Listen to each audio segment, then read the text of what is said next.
Hello everybody, it's Aurora from Aurora's Apothecary here. I'm out in the garden and so should you be.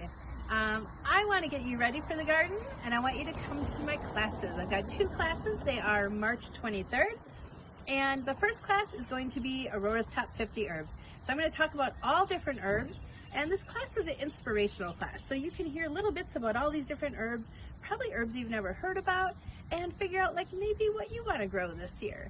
The second class is a garden class, and we're going to talk about like the design of a garden, what plants to put where, and all of the fun things. If you've never had a garden to plan out, you're going to get a lot of different handouts that go with this, so you'll have lots of reference material as you go along. And the cool thing about having these two classes in one day is they kind of go together. So once you learn about all the different herbs and what you think you want to be in your garden, then you get to go to the garden design class.